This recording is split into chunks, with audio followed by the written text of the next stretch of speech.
नमस्कार। आज मैं फिर आपके सामने अपराध की एक और घटना लेकर आया हूँ। मैं पिछले कई दिनों से शहर के बाहर था, आपके समक्ष उपस्थित नहीं हो पा रहा था, लेकिन आज एक घटना जिसने देश के देश के मन पर चोट पहुँचाई है, जिसने हमको आपको सोचने पर मजबूर किया है, आज मैं उसी घटना का जिक्र करूँगा। घटना दिल्ली की है, दिल्ली के सबसे पॉश इलाके कैलाश हिल्स की है। तारीख थी 22 अप्रैल 2026। सुबह लगभग 8:30 बजे एक दंपति, जिसमें एक बहुत ही सीनियर IAS ऑफिसर और उनकी पत्नी सुबह वर्कआउट के लिए गई थी।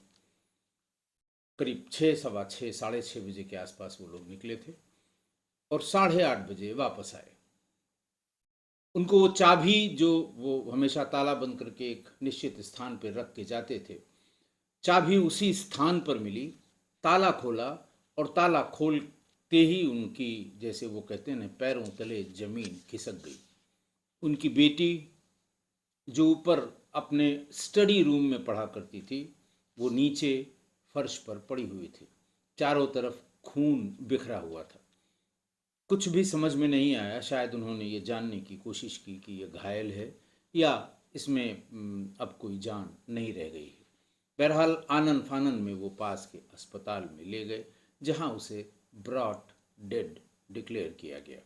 तब उन अधिकारी ने पुलिस को फ़ोन किया, पुलिस आई, पुलिस ने सब चीज़ें देखी और चूंकि वो देश के महत्वपूर्ण सेवा के कुछ शीर्षस्थ अधिकारियों में थे और बच्चे उनके दोनों होनहार थे। बड़ा बेटा जो किसी MNC में मुंबई में शायद काम करता था, और ये बेटी जिसकी हत्या हुई थी, ये कॉलेज में टॉपर, IIT दिल्ली की पढ़ी हुई, और IIT से निकलने के बाद उसने देश की सबसे प्रतिष्ठित परीक्षा IAS की तैयारी वो कर रही थी। उस तैयारी के लिए उसने अपने एकांत रहने के लिए सबसे ऊपर एक अलग से कमरा बनवाया था उनके पिताजी ने, जिसमें वो रह के दिन रात मेहनत कर रही थी। प्रीलिम्स अभी मई में ही होने वाले हैं और संभवतः वो प्रीलिम्स के लिए अच्छे से तैयारी कर रही थी। तो ये इस घटना ने, जैसे ही ये घटना आग की तरह पूरे देश में फैल गई, सोशल मीडिया, टीवी और अखबारों ने तो अगले दिन, लेकिन सोशल मीडिया, टीवी ने एकदम, जैसे कहते हैं, सबका ध्यान आकृष्ट किया कि ये कैसे हुआ। लड़की 22 या 23 साल की थी, बहुत ही होनहार थी। वहाँ की जो स्थानीय विधायक हैं, उनका एक बयान मैंने पढ़ा अखबार में, जो उस परिवार को शुरू से जानती हैं, वो बता रही थी कि बहुत ही होनहार थी, पढ़ने में बहुत अच्छी थी, बहुत अनुशासित थी, अच्छी डांसर थी, सांस्कृतिक गतिविधियों में शामिल होती थी, स्वभाव से बहुत विनम्र थी। आप इसी से समझ सकते हैं कि एक दूसरा आदमी जो उस परिवार के संपर्क में था, उस बच्ची के बारे में उसकी क्या राय थी। बहरहाल पुलिस हरकत में आ गई। पुलिस ने फौरन, सबसे बड़ा जो पहला साधन होता है CCTV का, कि कौन इस घर में इस बीच में आया। अधिकारी और उनकी पत्नी ने अपना बयान पुलिस को, जो प्राइमा फेसी दिया जाता है कि मैं साहब इतने बजे रोज़ निकलता हूँ, आज भी उतने बजे निकला था, चाबी मैंने फलां जगह रखी थी, उसी जगह हमको चाबी मिली, खोलने पर मैंने ये देखा। तो पुलिस ने फिर उस समय में वहाँ आने जाने वालों को पहचानने, देखने और उनके बारे में कार्रवाई करने की गरज से CCTV देखने शुरू किए और बहुत जल्दी ही ये पता लग गया कि उन्हीं के घर में 1.5 महीने पहले तक नौकरी करने वाला, नौकरी क्या, घरेलू कर्मचारी राहुल मीना है वो, जो उस समय में उस फ्लैट के भीतर घुसा और फिर करीब 45 मिनट बाद, 50 मिनट बाद वो वापस लौटा। दोनों समय उसने जो कपड़े पहने थे वो अलग अलग थे। जाते समय उसका जो कपड़ा था वो अलग था और लौटते समय वो कपड़ा उसका अलग था। CCTV फुटेज इसकी पूरे सोशल मीडिया पर है। आप भी अगर देखेंगे तो आपको पता लगेगा। पुलिस को इसी से अंदाज भी लग गया और पुलिस का ये मानना था कि इसके सिवा ऐसा और कोई नहीं कर सकता। जो उसकी फुटेज में दिखा था कि घर में दाखिल होते समय वो काले रंग की पैंट और सफ़ेद काले रंग की पैंट और पीली शर्ट उसने पहन रखी थी, लेकिन वापस जाते समय कपड़े उसके थे सफ़ेद पैंट और पीली शर्ट। या तो ये उसी के थे या हो सकता है विवेचना के दरमियान पता लगे कि बच्ची के बड़े भाई के कपड़े भी वहाँ रखे होंगे। जब उसके कपड़ों में जो उसने वारदात के समय पहनी थी उसमें खून के निशान या तमाम और चीज़ें उसकी समझ में आई होगी, तो उसने वहीं पर वो चेंज कर लिया। जाते समय उसके कंधे पर एक बैग भी दिखाई पड़ा, जो बैकपैक होता है वो भी दिखाई पड़ा, और हो सकता है वो कपड़े उसने उसी में रख रखे हों, क्योंकि वो खून आलूदा कपड़े यानी जिसमें ब्लड लगा था वो घर से बरामद नहीं हुए हैं। फिर धीरे धीरे पुलिस ने आगे बढ़ना शुरू किया, और जब ये तय हो गया कि यही है, राहुल मीना ही है, और राहुल मीना को करीब 1.5 महीने पहले उसकी कुछ बुरी आदतों की वजह से दंपत्ति ने घर से बाहर कर दिया था, निकाल दिया था, उसकी नौकरी समाप्त कर दी थी। जैसे वो ऑनलाइन गेम बहुत खेलता था, आसपास के नौकरों से और तमाम लोगों से वो पैसे लेता था, क्योंकि वो ऑनलाइन गेम खेलता था। बहुत से लोगों से उसने छोटी छोटी रकम उधार ले ली थी, वापस भी नहीं किया था, और ये शिकायत जब उन अधिकारी और उनकी पत्नी के पास पहुंची, उन्होंने पूछताछ की, तो फिर उन्हें लगा कि मामला कुछ गड़बड़ है। फिर आगे उसकी जानकारी की तो पता लगा कैश जब कभी इसे कोई सामान लाने के लिए बाहर दिया जाता था कि बाहर से ले आओ, तो दरअसल ये उस कैश को उधार में चढ़ा लेता था, और वो पैसा जो उसको दिया जाता था वो ऑनलाइन गेमिंग में खर्च करता था। हो सकता है उसकी और किसी आदत पर उन लोगों ने, घर वालों ने गौर किया हो, और 1.5 महीने पहले उसे करीब वहाँ से अपने घर से निकाल दिया। फिर पुलिस ने इसके अलवर का जो पता इनके पास था, तो उस पते पर पुलिस ने पूछा, तो पुलिस ने ये बताया वहाँ इसके लोकल थाने के कि अभी कल ही रात में इसके विरुद्ध एक FIR हुई है। वो घटना भी पुलिस ने बताई कि साहब ये अपने एक दोस्त के साथ एक वैवाहिक कार्यक्रम में गया था, लौटते समय वो दोस्त उसी कार्यक्रम में रुक गया, और ये सीधा वहाँ से आया और उस दोस्त के घर में उसने दरवाज़ा खटखटाया। उसकी पत्नी बाहर निकली, और जब तक वो कुछ समझ पाती ये उस पर टूट पड़ा, उसे फर्श पर गिरा दिया और उसके साथ दुष्कर्म करने की कोशिश की, या हो सकता है दुष्कर्म भी किया हो, और उसके बाद वहाँ से ये भाग गया। 1-2 घंटे 2.5 घंटे बाद जब उसका पति आया तो उसने सारी बात बताई। फिर पति पत्नी दोनों अपने थाने पर जाकर उन्होंने इसके विरुद्ध एक FIR भी लिखवा दी। तो ये पता लग गया कि ये इस तरह का शातिर आदतन अपराधी है।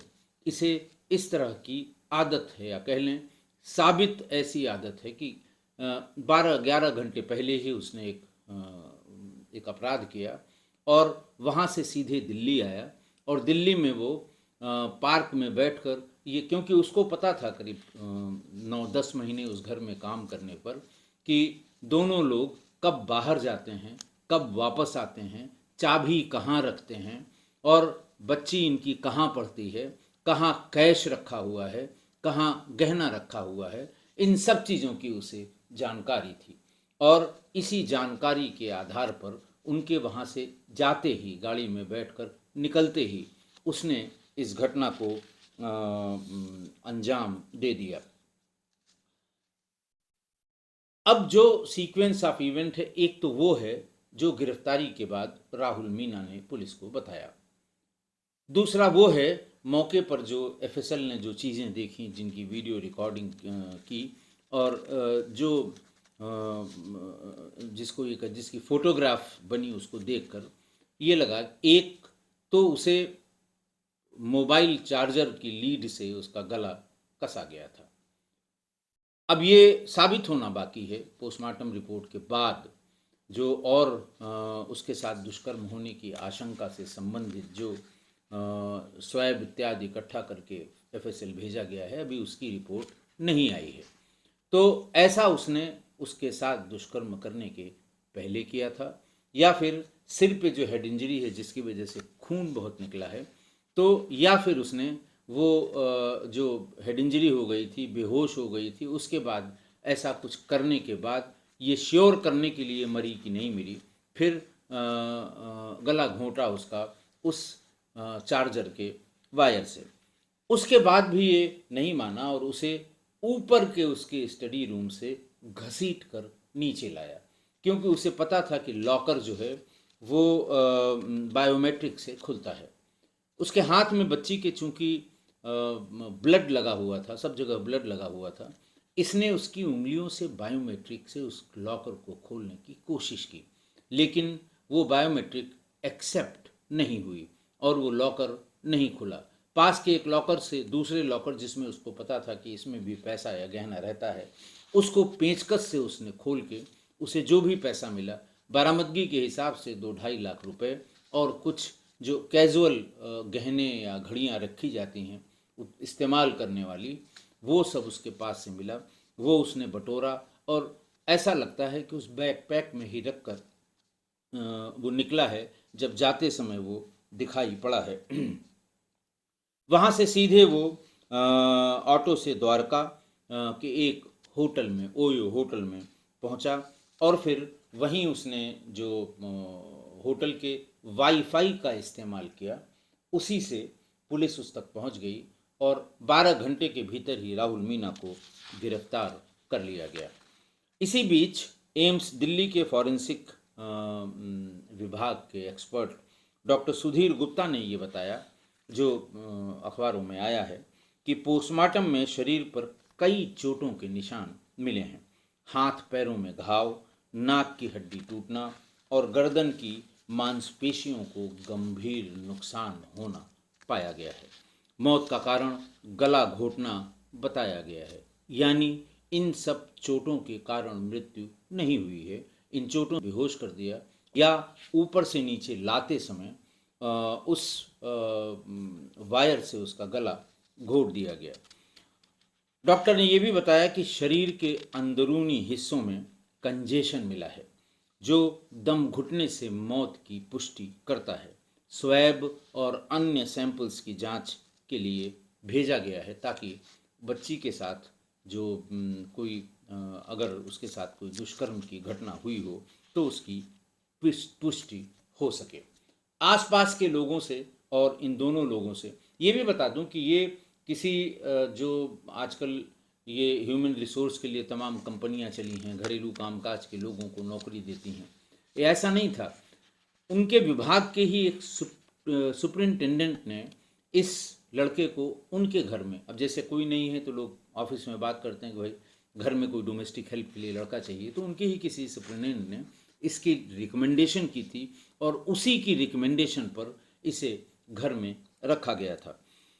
Joint commissioner of police Vijay Kumar ने बताया कि जांच से पता लगा है कि आरोपी ऑनलाइन गेमिंग का आदी था, एडिक्ट था, गेम में काफ़ी पैसे हार चुका था और आसपास के अन्य घरेलू नौकरों से भी पैसे उसने उधार ले रखे थे। नौकरों के मांगने पर वो पैसा नहीं वापस कर रहा था और तभी IRS अफसर तक जब ये बात पहुंची तो उन्होंने उसे नौकरी से निकाल दिया।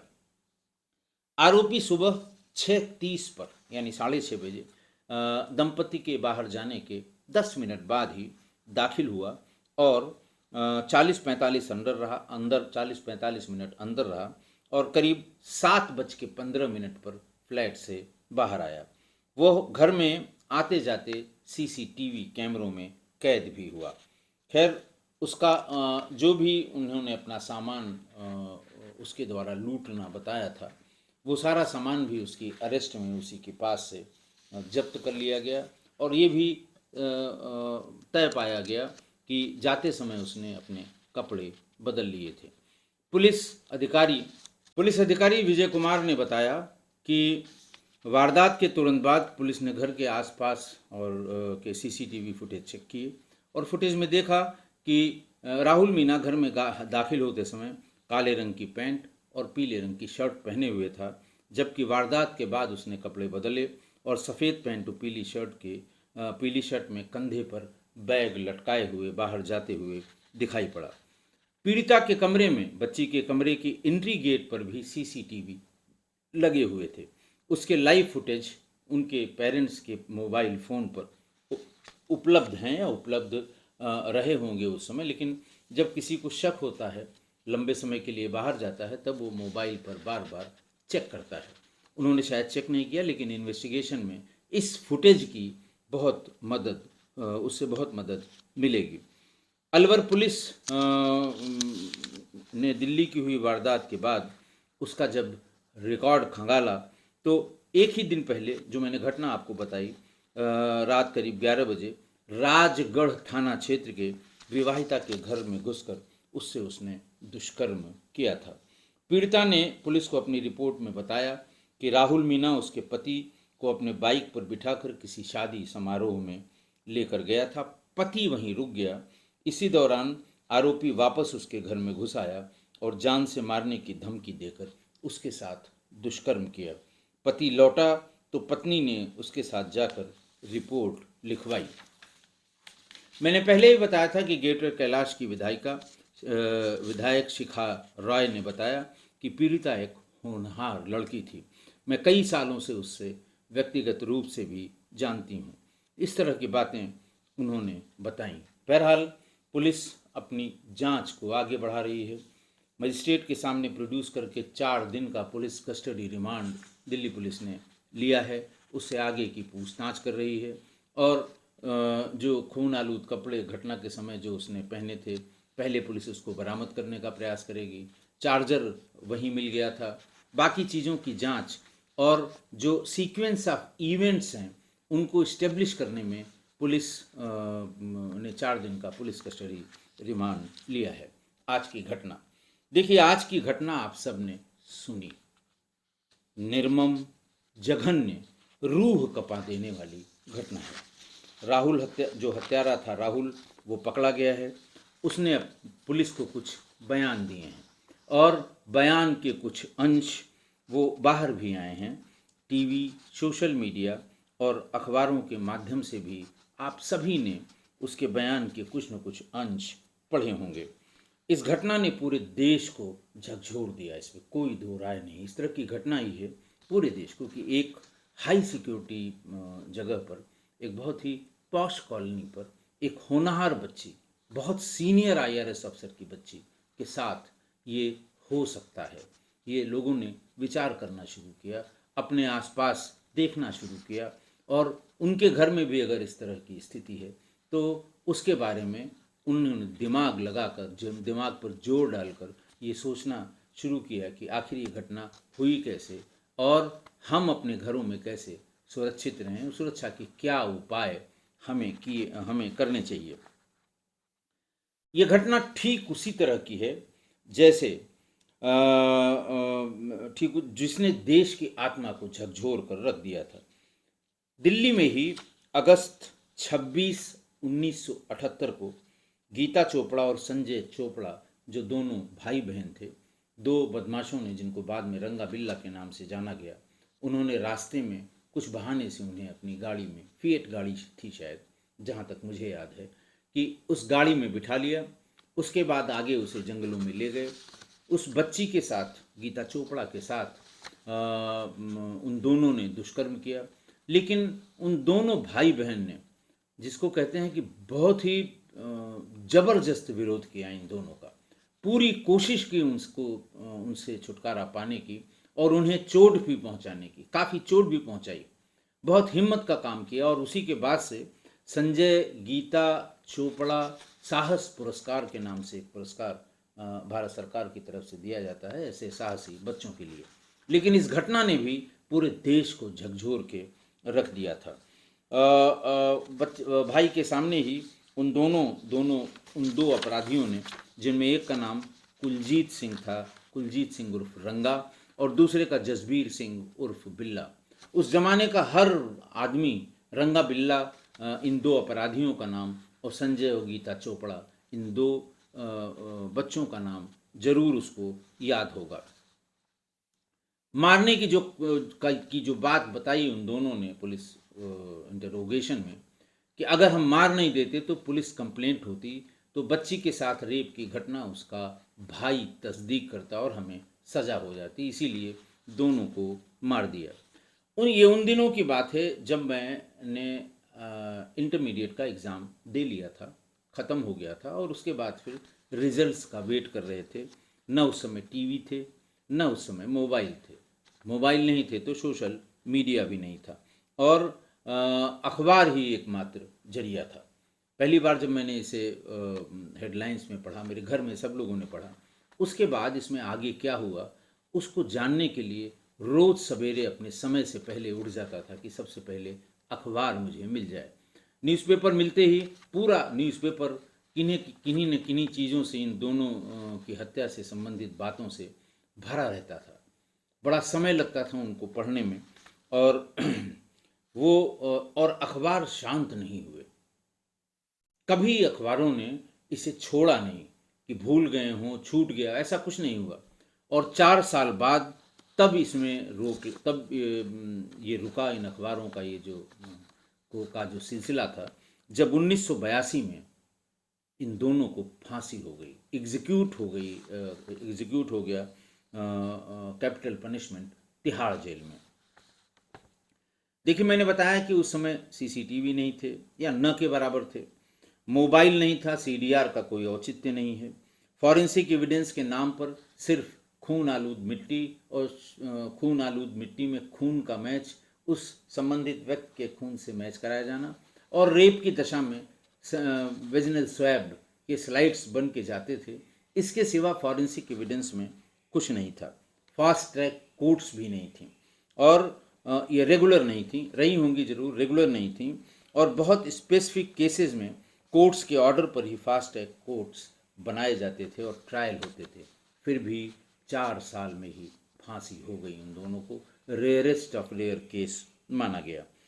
अच्छा, अब सारी सुविधाएं हैं, और दिल्ली पुलिस का जहाँ तक सवाल है, दिल्ली पुलिस की विवेचना का एक बड़ा ज़बरदस्त एसओपी है, जिसका सामान्य रूप से दिल्ली पुलिस पालन करती है, करना भी चाहिए। वो एसओपी है, और ये भी कहा जाता है कि दिल्ली पुलिस जब अपने पर आ जाती है तो विवेचना भी उनकी बहुत ही अल्टीमेट लेवल की हो जाती है। अच्छा, इसमें सबसे पहले जो सबसे ज़रूरी है वो हत्या का मोटिव इस्टेब्लिश करना।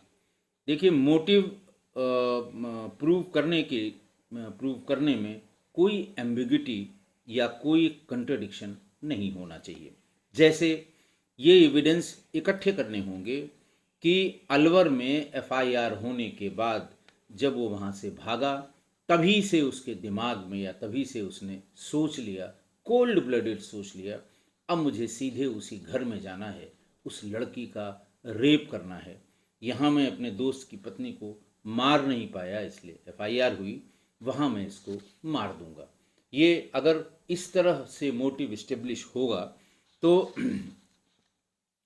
तब आप ये समझ लें कि फिर कहीं कोई कंट्रडिक्शन इसमें नहीं होगा, और मोटिव इस्टेब्लिश होने के बाद आधा काम इन्वेस्टिगेशन का और प्रोसिक्यूशन का, दोनों का पूरा हो जाता है, जब मोटिव बिल्कुल, जैसे कहते हैं, सॉलिड हो, अनक्वेश्चनड हो, स्क्रैच भी न हो।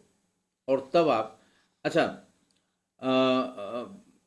यही साबित करना होगा, जैसा अब तक के घटनाक्रम से पता लगा कि बिल्कुल कोल्ड ब्लडेड उसने ये रेप और मर्डर किया था, और शायद वो वहाँ से तय करके चला था, तभी वहाँ से आकर सीधे पार्क में बैठकर नज़र रखे हुए था कि ये पति पत्नी कब बाहर जाते हैं, और मैं भीतर घुसकर इसके साथ इस तरह का काम करूँगा।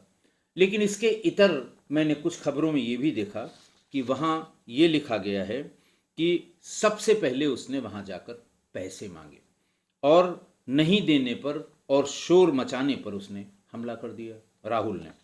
अगर विवेचना में ऐसा कुछ आता है तो ये culpable homicide not amounting to murder होगा, और आईपीसी के सेक्शन 304 के तहत और बीएनएस की धारा 101 उसके फर्स्ट पार्ट के तहत ये सारा केस बिगड़ जाएगा।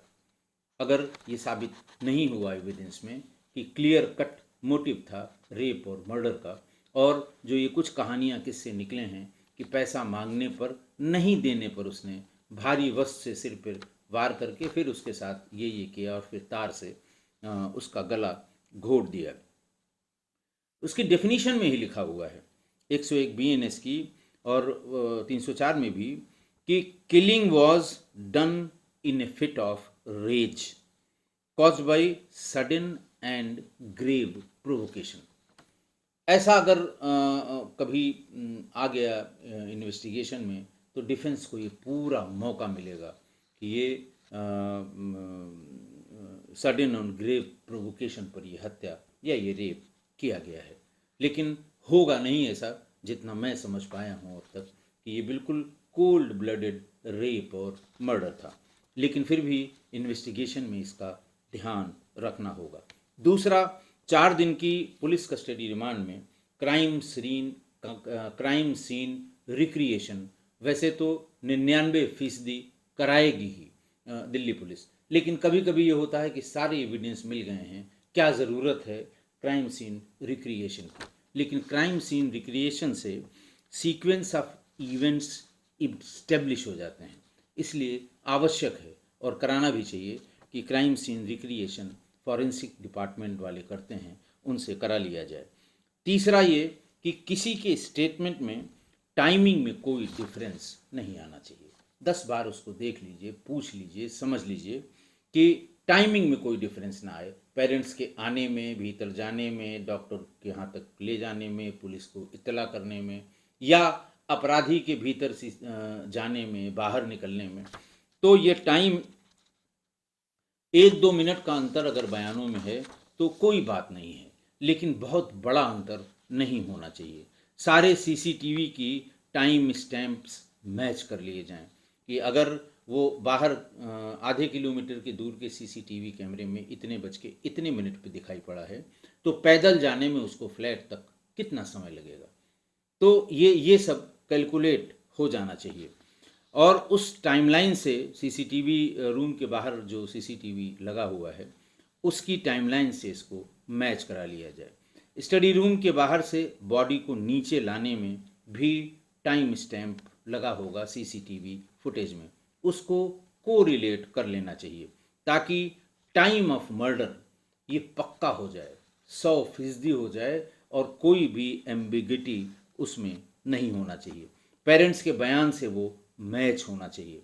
ये मैच तो सब करेंगे ही, इसमें कोई छिपाने वाली बात नहीं है, लेकिन कभी कभी लापरवाही में इतने लंबे गैप हो जाते हैं कि डिफेंस को इसमें भीतर घुसने का मौका मिल जाता है। और टाइमिंग जब मैच रहती है तो प्रोसिक्यूशन को बहुत आसानी होती है इस केस को प्रूव करने में। देखिए, अपराधी के बयान और मारने के तरीका भी, जो मारने का तरीका है वो भी पोस्टमार्टम की इंजरीज से कोरिलेट होना चाहिए। भाई अभी उसने बयान दे दिया कि मैंने पहले ये किया और बाद में ये किया, ऐसे मारा, उससे मारा, उससे मारा, और पोस्टमार्टम रिपोर्ट में वो इंजरीज उससे कोरिलेट नहीं हो रही हैं। तो लिहाजा अभी जो स्वैब्स और बाकी चीज़ें गई हैं जांच के लिए, उसका इंतज़ार कर लें। अभी उसके बयान पर तो किसी निष्कर्ष पर पहुंचना ठीक नहीं है। चालाक लगता है दिमाग से, पुलिस को घुमाने के लिए भी वो इधर उधर की बातें कर सकता है। तो उससे बचने के लिए ये सीक्वेंस इसका कि उसने मारने पीटने में क्या क्या बताया और पोस्टमार्टम रिपोर्ट में क्या क्या आया। दूसरी सबसे इम्पॉर्टेंट बात है जिसमें डिफेंस लॉयर बहुत ज़्यादा बहस करते हैं, वो है टाइमिंग ऑफ अरेस्ट और किस तरीके से वहाँ तक पहुँचे। उसमें कोई लैकुना नहीं होना चाहिए, नहीं फिर तमाम आरोप पुलिस पर लगते हैं कि साहब वो पहले से ही पकड़ लिया था, ट्यूटर करके रखा था, तब ये बयान लिखाया गया, इस तरह की बातें। तो जो मोड ऑफ अरेस्ट है या किस तरीके से वो पकड़ा गया है, जो आपको इन्वेस्टिगेशन में लिखना है, और टाइमिंग, उसमें कोई विरोधाभास नहीं होना चाहिए, नहीं तो डिफेंस लॉयर को उसमें छिद्रान्वेषण करने का मौका मिलेगा। और मुझे उम्मीद है कि दिल्ली पुलिस ये सब करेगी और हो सकता है इससे भी अच्छा करे, ज़रूर करेगी। ऐसा ये इस तरह का ये अपराध है कि ज़रूर करेगी। चार्जशीट जल्दी फाइल हो जाए, सब चीज़ें दुरुस्त हो जाएं और चार्जशीट जल्दी फाइल हो जाए और ट्रायल फास्ट ट्रैक कोर्ट में रिक्वेस्ट करके कराया जाए। वैसे तो सामान्य रूप से ये फास्ट ट्रैक कोर्ट में ही जाना चाहिए, लेकिन फिर भी कहीं कोई कोताही न हो और इसको फास्ट ट्रैक कोर्ट में ही इसका ट्रायल कराना चाहिए। ऐसा करने पर जो गीता संजय के केस में जब कोई साधन नहीं थे, कोई इलेक्ट्रॉनिक एविडेंस नहीं था, तब 4 साल में उस पूरे इन्वेस्टिगेशन और ट्रायल का रिजल्ट आ गया था और उनको फांसी की सज़ा हो गई थी। तो हमारा इस समय का सिस्टम बहुत ही साधन संपन्न, बहुत ही एडवांस है और इलेक्ट्रॉनिक एविडेंस तो ऐसे हैं जो अकाट्य होते हैं। सही जगह पर, सही टाइम पर, सही स्थान पर उनका जब इस्तेमाल किया जाएगा तो ये भी रेयरेस्ट ऑफ रेयर केसेस की श्रेणी में होगा, ऐसा मेरा मानना है। और रिजल्ट भी 2 साल के भीतर ही आ जाना चाहिए। तो आशा है आप मेरी इन सब बातों से सहमत होंगे। आज के लिए इतना ही। बहुत बहुत धन्यवाद।